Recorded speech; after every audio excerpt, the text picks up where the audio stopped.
Hello everyone, welcome back to my channel Sandy creations. ఈరోజు vlog వచ్చేసి bridal hair style. చాలా సింపుల్గా హెవీగా లుక్ వచ్చేలాగా ఇంట్లోనే మీరు ట్రై చేయొచ్చు. ఇలాగా ఒకసారి ఈ వీడియో అంతా చూడండి, చాలా ఈజీగా హెయిర్ స్టైల్ చేసుకోవచ్చు. ఫస్ట్ సెట్టింగ్ స్ప్రేతో మొత్తం అంతా సెట్ చేసేసుకొని తర్వాత మొత్తం కర్ల్స్ లాగా టైట్నర్ తోటి హెయిర్ అంతా సెట్ చేసుకున్నారు. తర్వాత పైన లుకింగ్ కోసం ఇలా చాలా కష్టమైంది వాళ్ళకి ఇలా సెట్ చేయడానికి. ఎందుకంటే ఇక్కడ హెయిర్ చాలా సిల్కీ హెయిర్ అనమాట. సో ఈ సిల్కీ హెయిర్ని కూడా చాలా కష్టపడి సెట్ చేశారు. లుక్ అయితే చాలా బాగా వచ్చింది. ఇది వచ్చేసి బ్రైడల్ హెయిర్ స్టైల్. బ్రైడ్కి ఇలా హెయిర్ స్టైల్ వేశారు.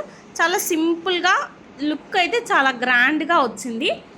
ఇంట్లో ట్రై చేయాలనుకుంటే ఒకసారి ఇలా ట్రై చేయండి. బేసికల్గా మన హెయిర్ అంతా వచ్చేసి ఒక బన్కి పెట్టేసుకొని పోనీ వేసేసుకోవాలి. నీట్గా సెట్ చేసుకోవాలన్నమాట. బయటికి ఎక్కడా కనిపించకుండా మన హెయిర్ అంతా కవర్ చేసుకోవాలి. కవర్ చేసుకున్న తర్వాత ఒక బన్ పెట్టేసుకొని ఆ తర్వాత నెక్స్ట్ మనం ఏదైతే ఎక్స్టెన్షన్స్ యూస్ చేస్తామో ఆ ఎక్స్టెన్షన్స్ తోటి హెయిర్ చేసుకోవచ్చు ఈజీగా. ఇక్కడైతే ఎక్స్టెన్షన్ వచ్చేసి సవరము కొంచెం డిఫరెంట్గా లేసెస్ తోటి హెయిర్ స్టైల్ చేస్తున్నారు కదా, అలా సన్న లేస్ అనమాట. ఆ లేస్ తోటి వాళ్ళు ఆల్రెడీ ఎక్స్టెన్షన్ చేసుకొని వచ్చారు. ఎందుకంటే అంత టైం ఉండదు కదా బ్రైడ్కి చేయడానికి. సో ఇప్పుడు సింపుల్గా ఫాస్ట్గా హెయిర్ స్టైల్ అయిపోతుంది కదా. సో అలాగా హెయిర్ అంతా సెట్ చేసేసుకున్నారు. యూపిన్స్ తోటి మొత్తం హెయిర్ అంతా ఫస్ట్ అంతా సెట్ చేశారు. ఒరిజినల్ హెయిర్ ఎక్కడ బయటికి రాకుండా, ఎందుకంటే కొన్ని అవర్స్ స్పెండ్ చేయాలి కదా బ్రైడ్కి హెయిర్ స్టైల్.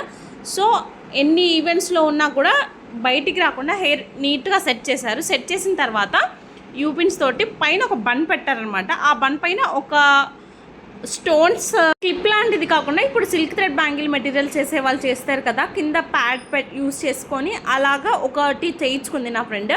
చేయించుకొని అలాంటిది యూస్ చేసింది హెయిర్ సెట్ చేసుకోవడానికి. చాలా లుక్ అయితే డిఫరెంట్గా వచ్చింది. నేను లాస్ట్లో అవుట్పుట్ ఎలా వచ్చింది అనేది యాడ్ చేస్తాను క్లిప్. సో మొత్తం అంతా అయిపోయిన తర్వాత ఈజీగా ఇప్పుడు ఇదే మొత్తం కష్టమైన టాస్క్ సింపుల్గా ఇప్పుడు ఎక్స్టెన్షన్ వాళ్ళు ఆల్రెడీ చేసుకొని వచ్చారు కాబట్టి జస్ట్ థ్రెడ్ తోటి టై చేసేసారనమాట. స్ట్రాంగ్గా ఉండిపోయింది అది, అలాగా చాలా ఆర్ట్స్ ఉండిపోయింది. ఈ హెయిర్ స్టైల్ అయితే నాకు చాలా బాగా నచ్చింది. సింపుల్గా అనిపిస్తుంది కానీ చాలా హెవీ టాస్క్. దట్టు లుక్ మాత్రం చాలా బాగా ఎలివేట్ అయ్యింది. ఫస్ట్ టైం ఎవరైనా నా ఛానల్ని చూస్తున్నట్టయితే hearty welcome to my channel. Please subscribe చేయండి. మీకు ఈ బ్రైడల్ హెయిర్ స్టైల్ ఎలా అనిపించిందో కామెంట్ సెక్షన్లో కామెంట్ చేయండి. Please do like, share and subscribe to my channel Sandy creations.